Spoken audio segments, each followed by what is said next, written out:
We are discussing this project, which is Radisson Collection Resort Nanjing, and it was built in Nanjing Garden Expo Park in 2021. So if you could say a few words about how you got involved in this project, and was it a competition? Was it a commission? If you could say a few words about that. Okay, so it's about the starting of the project is in 2019, actually, because in Jiangsu province, they organize the horticulture expo every 2 years. So it's like sister cities, they one by one, they will organize a special event. And Nanjing is the capital of Jiangsu province. So it is one of the biggest event in the Jiangsu history. They want to design a special expo park.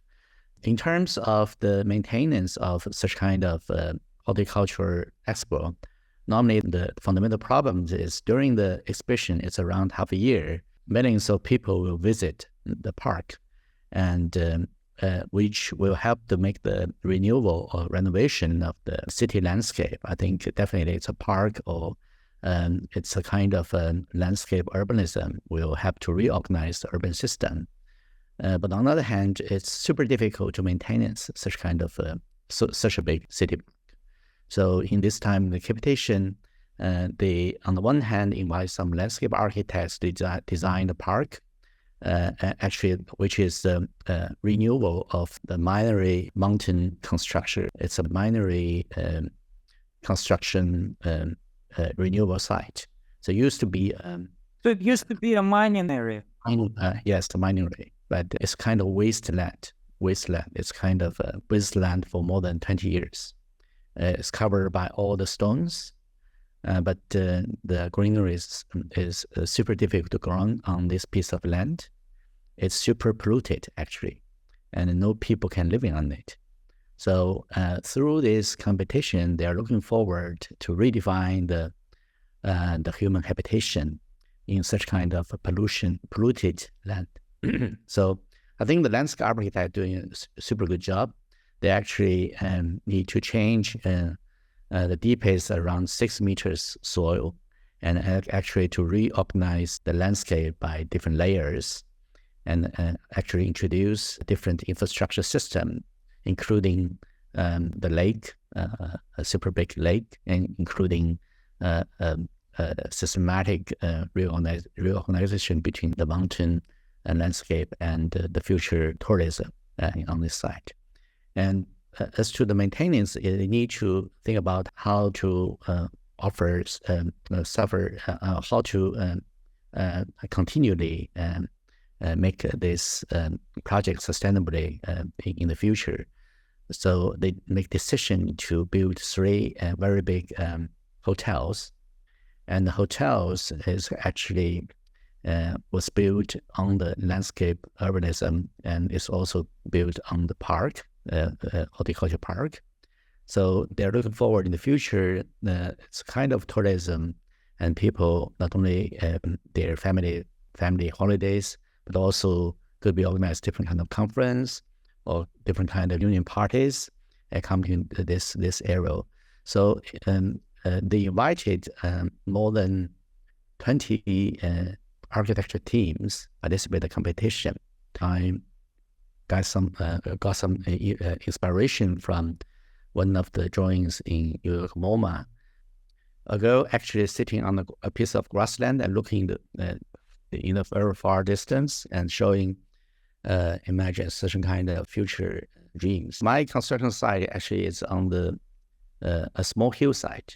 I think if you can have a look in your glimpse a very big tree, only one tree. I think that's some iconic figures and showing a very important building, some special site or special place where they arrive. So I think a big tree represents a forest. So I think that's my fundamental idea for the entrance of the hotel. So most important, it's a horticulture park. So I designed the building super horizontal and super integrate with different, I think, the contour lines. So it's like hidden behind the park, but only one big trees at the entrance. The background is actually the folding roof of the buildings. So that's the fundamental idea, and showing the uniqueness. And also it's a very special place. Although this hotel has 300 rooms, but actually I want to folding it in different ways, hidden back in the forest. I think it's not a big volume from the human perspective, but the big tree is the most important figure, help you to mind is this a special place you already arrived. So after entering to the lobby, so normally 300 rooms is a super big horizontal hotel. So how to organize the circulations? It will be very dark. The lighting system will be different. So I actually put forward idea about one column support the whole lobby. So I designed a super big column, actually, which is introduce the daylight from the roof of the hotel. And in the daytime, no need to turn on any lighting system. The daylight is enough for the whole big lobby. And actually, structure is super difficult. So we integrate the steel and the timber structure to custom a very big column in the middle of this lobby, becomes an iconic figure standing in the middle of the lobby. So that's the sense of place where I try to define one column support the super big lobby. So that is also the memory of people.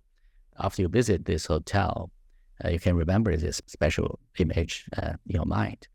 So that is some very fundamental concept from the entrance to the lobby, and actually the whole circulation and also the form of this plan. I think our design is trying to integrate with landscape, especially from the human perspective, as low as possible, as horizontal as possible, as folding as possible, and integrating with the forest trees. If you could talk about some of the hybrid qualities of this building as far as the program, the material, the form, and also as far as the program, what are other programs other than a hotel? What else constitute this project?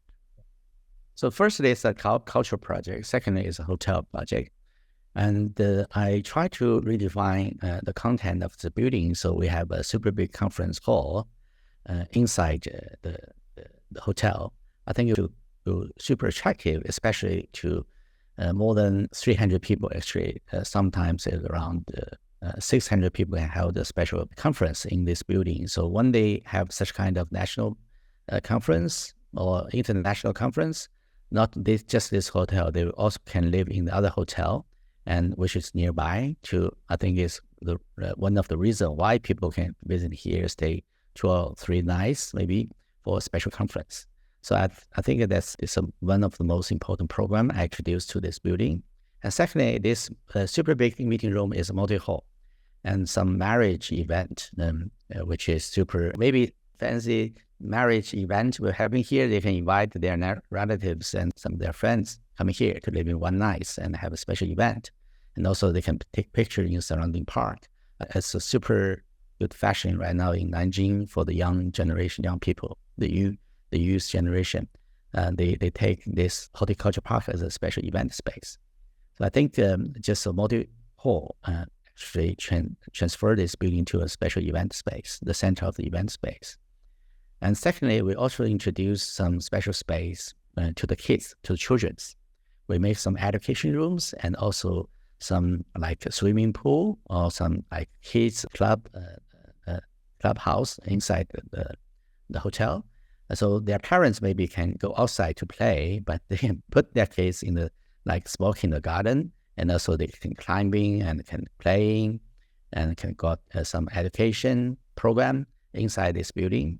They also have some education for the teenagers. They can ride bicycle in the horticulture park, so they have a renting service to the teenagers. They can like explore in the hill, the mountain, and also swimming in the lake, and also they can visit the horticulture park. When you talk about your design process, you talk a lot about human-machine collaboration. So how was this human-machine collaboration in this time? So over the past 10 years, I think all of my projects, we actually introduce a fundamental idea. which is human-machine collaborative digital tectonics, I name. So it's kind of a design process. It's not just design the drawings, but also we design the construction, including the material tectonics. So in this project, actually, the most important roof I introduced, which is infinity folding double curvature roof system by some pitch, very deep pitch roof. So I think that such kind of double curvature roof system, we already successfully in our other project, including the in bamboo or some other project. So we introduced this like custom curvature timber structure into the construction process. So this building, the whole structure system is a steel structure in the column, and the roof actually is all timber structure. It's a steel and timber integrated structure system, which is super efficient because we don't need to hang in the ceilings in this building. So the timber roof is beautiful enough to be the interior ceiling system. So we actually represent the tectonics, the process of the robotic fabrication, this kind of double curvature sewing. So that is part of the crafts we want to present in the building.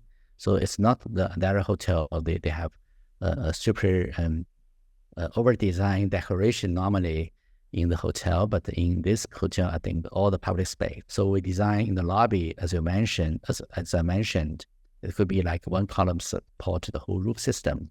So it's like the roof is like folding to the column, and which is super difficult for the timber, how to folding like in a double curvature way. So we custom this special two opening and one column. Also on the facade, we introduce 6 robotics, which could be like we name as a metal box, because each box will have a robotics standing in the moving factory. And we actually introduced 6 pieces of robotics to the construction site, nearby the construction site. Actually prefabricate all the brick mansion walls by prefabricated components. And because it's super close to the construction site, the plane can actually moving all these different pieces of this facade to the construction site and to fabricate on the facade system. Actually, we also introduced the AI to design certain kind of pattern, which is a kind of, I think the pattern is a kind of the facade representation by bricks, and also it's strongly relate to the culture of Chinese local culture, because it's like a one stroke. It's kind of artistic, poetic painting, and how to translate such kind of detailed fabrication by robotics collaborative process between robotic and human being. So it's kind of ornament. We name it new ornament of the facade system. Actually integrate the buildings, the timber roof, very locally or very nostalgically with the surrounding environment. So including, we have a robot factory in Shanghai, and also we build some moving robotic hubs by different kind of box, and which can be easily moving from the truck and just 1 or 2 days to the construction site. And after 2 hours, it can start work. So all of the elements that were designed in this building were fabricated by your office, right? So either on-site or off-site, but all the elements. You mentioned about collaboration. Yeah, I need to define, this is actually the whole project is designed by Archi-Union. So Archi-Union is the architect's office to design the whole project, from the conceptual design all the way to the detailed design. And secondly, we also design, we have another office named FabUnion. FabUnion is a robotic fabrication company. I'm the founding partner for that. And actually in this project, we firstly doing some consultant work. So they have like a group of designers in FabUnion, which is very similar to Gary Technology, if you know that. So they are doing some detail work there's also design works. They need to translate the BIM files based on different kinds of material crafts, and they need to introduce different machine to how to fabricate. I think in this project, 60% are all traditional technology, including the steel structure system, which is quite traditional. So no need to introduce all the high tech into the process, because that will be more expensive, right? So we adding only the timber roof system and the brick mansion, these two parts. When discussing your work, you often use words and phrases such as form finding, process, partnership with the machine, digital tectonics, cultural orientation, and design identity. If you could delve a little deeper into your unique approach to architecture and the type of architectural experience that you aim to achieve with your work. Okay, I think from my understanding and also my architecture philosophy is super important. Still, as an architect, I think it should be like a human-centric decision-making process. But the human-centric in the digital age is quite different to the modernism era, because the modernism is kind of formalism is totally a methodology. It's kind of playing with the form making process by the diagrams and by the different kind of abstractness between the structure, between the meaning of the walls. And I think representative is like Peter Eisenman early work, and also New York 5. They make a history in the 60s, I think. That is quite a good formalism model, actually, in the pedagogy system over the past dozens of years or half century ago. But right now, I think after the AI and the digital actually integrate into the design thinking, it's kind of new human-centric. It's a human-machine collaborative-centric era. Because in my office, we design 3 softwares. One is like a FU generator, which is a form finding process special software. And we introduce AI and introduce like structure performance-based softwares to the design process. Actually, the human being was augmented by the new softwares. So still I make decision, but in the design process, I need to collaborate with such kind of machine platforms, which will augment my design thinking. So it's a human-machine collaborative-centric process. I think I want to define like this. So in this era, it's super important to redefine the authorship. I think the first authorship is still the human being. I think the future designers need to implement not only your brain, but also such kind of plug-in softwares, because it's super intelligent ways to help you to read something invisible. It's like the structure for form finding is a kind of process. Human being can never find the forces flow in such an efficient way. I think you need to like not just join a building, but also you need to fabricate a building.